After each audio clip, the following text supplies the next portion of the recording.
C'est un des enseignements de la semaine sur le front des marchés, les taux souverains américains qui se sont nettement tendus depuis le début de l'année, à tel point qu'un plus haut a été atteint sur le 10 ans américain, franchi cette semaine un plus haut depuis un an avant le Covid évidemment, donc qui laisse craindre l'interruption d'une belle progression, de la belle progression que nous offraient les marchés actions entre autres. Bonjour John Plassard. Bonjour Julien. Merci d'être avec nous, spécialiste en investissement chez Mirabeau. John, très simplement, finalement, pour quelles raisons la progression de ces rendements souverains aux États-Unis et en Europe d'ailleurs inquiète de plus en plus ?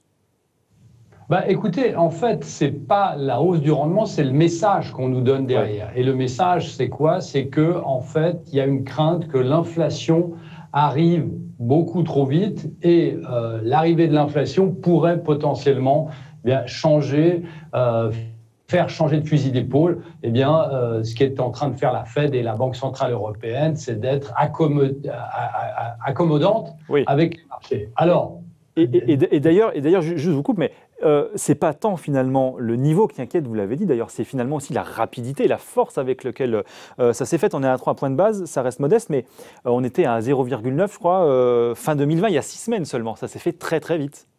Tout à fait, clairement. Et puis, vous le disiez avant, Julien, c'est que en fait, le Bund, donc le rendement souverain allemand, est passé de moins 0,6 à moins 0,3. Alors, vous me direz, on est toujours en zone négative, mais on a aussi eu une progression là-dessus extrêmement violente. Alors, il faut savoir plusieurs choses. Pourquoi est-ce qu'il y a eu cette progression ? La première des choses, c'est que, et on ne le souligne pas assez, c'est que lorsqu'on a un nouveau gouvernement et surtout lorsqu'on a une couleur, vous vous souvenez, il y a une vague bleue aux États-Unis, puisque tout le Congrès est démocrate, on voit qu'il y a une remontée. Ça s'est passé aussi, mais du côté républicain, lorsque Donald Trump est arrivé au pouvoir il y a 4 ans.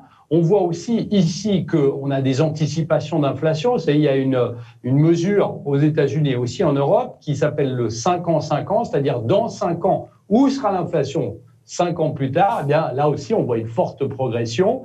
Et puis, on voit aussi que les futurs, et ça c'est très important de le noter, que les futurs plans de relance de l'administration Biden, vous savez, les fameux 1900 milliards de dollars, ça alimente quand même la crainte. Oui, c'est ça, c'est Joe Biden le fautif quelque part là. Du déficit fiscal américain. C'est Joe Biden le fautif quelque part là. Non, pas vraiment. Vous savez, le président Trump, dans son discours, avait aussi dit qu'il voulait des plans de relance. Et il est clair qu'aujourd'hui, la focalisation ne se fait pas sur le déficit. On l'a dit, la Banque centrale, les banques centrales l'ont dit, les gouvernements l'ont dit. La question, ce n'est pas le déficit, la question, c'est de sauver l'économie.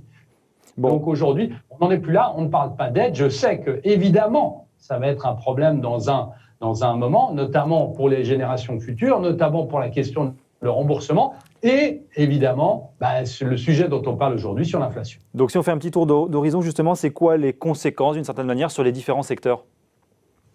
Vous savez, quand vous avez le rendement du 10 ans américain qui monte, historiquement, vous avez les secteurs défensifs, qui sont les services publics, les produits managés, etc., qui ont une forte relation négative avec ce rendement. De l'autre côté, et c'est exactement ce qu'on voit sur les marchés, c'est que les secteurs cycliques, donc les banques, l'énergie notamment, ont une relation positive dessus. Et puis la troisième chose, et c'est là où on n'arrive pas vraiment à jauger, où les investisseurs n'arrivent pas vraiment à jauger, c'est pour ça qu'il y a beaucoup de volatilité ces derniers temps, c'est sur les valeurs de croissance, parce que les expériences où, lorsque les taux montaient, où les valeurs de croissance baissaient fortement, et inversement. Donc c'est pour ça qu'aujourd'hui, on a un signe assez net sur les valeurs défensives, négatif, assez positif sur les valeurs cycliques, mais sur les valeurs de croissance, on ne sait pas vraiment où se positionner. Alors justement, la question que tout le monde se pose, et peut-être que vous allez nous répondre et lever un mystère et une interrogation, quel est le niveau clé finalement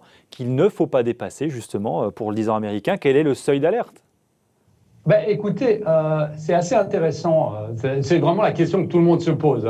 Il y a quelques années de ça, lorsque le S&P 500 était à 3000 points, donc à 30% d'ici, des niveaux où on est ici, la banque Goldman Sachs disait qu'il fallait qu'on arrive à 3,5%. On est à 1,3%, donc on en est loin, mais on n'est pas sur les mêmes bases.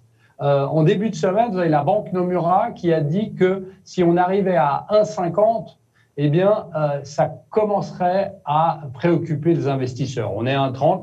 la barrière entre 1,30 et 1,50 peut être rapidement atteinte. Alors, moi, ce que je dis, c'est que aujourd'hui, ce n'est pas tant le chiffre, vous l'avez dit avant, Julien, ce n'est pas le chiffre qui importe, c'est la rapidité de la hausse et surtout la violence qui peut arriver là. Alors, on a dit, il y avait le fait que ce soit absolument normal après qu'il y ait la vague bleue aux États-Unis, qu'il y ait les anticipations d'inflation, etc. Oui, d'accord.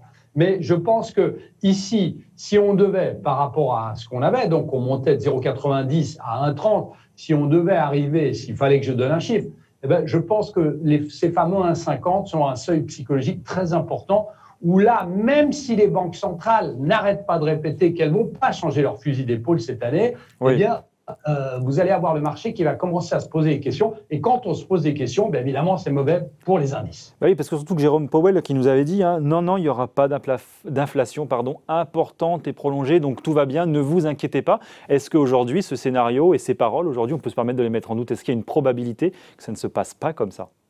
Non, je ne pense pas que les banques centrales, que ce soit la Banque centrale européenne ou la Fed, vont prendre un quelconque risque de changer leur mandat. Il ne faut pas oublier que l'année passée, la Réserve fédérale américaine a quelque peu modifié son mandat en disant écoutez, si l'inflation arrive à plus de 2%, on ne va pas monter tout de suite les taux d'intérêt parce qu'on sait que c'est un phénomène passager sur des effets de base.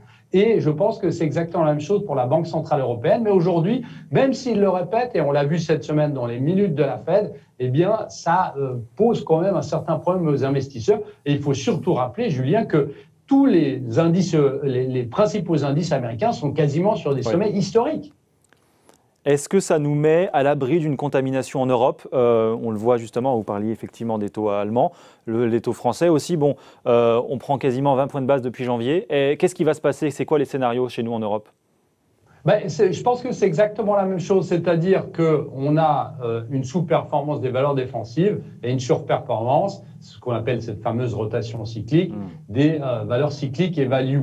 Il ne faut pas oublier que la caricature et la caractéristique du marché européen, eh bien, c'est d'être un peu plus cyclique. Donc, on voit qu'il y a une légère surperformance des marchés européens. Et surtout, ce qui est très important à noter ici, et on l'a vu dernièrement, c'est que vous avez une sensibilité très forte des banques, du secteur bancaire, qui est quand même le premier secteur bancaire du MSCI en Europe, eh bien, vous avez une sensibilité du secteur des banques à la variation du Bund, donc de ce rendement du 10 ans américain, puisqu'on sait que la majeure partie de la profitabilité des banques provient des marges d'intérêt. Donc concrètement, qu'est-ce que ça veut dire? Ça veut dire que les banques européennes vont monter si le Bund progresse et vont baisser si le Bund devait redescendre. C'est exactement ce qu'il faut regarder aujourd'hui. Bon, et pourquoi justement alors, vous l'avez expliqué, pourquoi les banques européennes sont effectivement aussi un petit peu au cœur de l'intérêt des investisseurs, mais finalement, comment est-ce qu'on doit se positionner? On doit, vous savez, il y a une chose assez simple, c'est que si vous regardez l'immobilier, si vous avez les rendements qui montent, eh bien, vous allez avoir les taux hypothécaires qui vont monter. Donc, si vous avez des rendements variables où il faut se réajuster à chaque fois, des rendements court, eh bien là, ça peut poser problème et on peut avoir, pourquoi pas, si ce mouvement devait progresser, donc il faut regarder aussi évidemment en parallèle les taux hypothécaires, il faudrait regarder comment va réagir notamment le secteur immobilier parce que là, il est face à une problématique. Il faut aussi regarder les sociétés comme les utilities, qui sont les services publics, qui sont très endettés. Donc, si vous avez le rendement qui monte, la dette il va monter aussi. Donc, c'est là qu'on regarde de très près et qu'on suit justement ces rendements des bons du Trésor, que ce soit américain ou en Europe, et qu'il faut continuer à les regarder parce que c'est ce qui dicte aujourd'hui les marchés. Et on suivra ça notamment avec vous sur Boursorama. Merci beaucoup, John Plassard. Je rappelle que vous êtes spécialiste en investissement chez Mirabaud. Merci d'avoir été avec nous. Merci.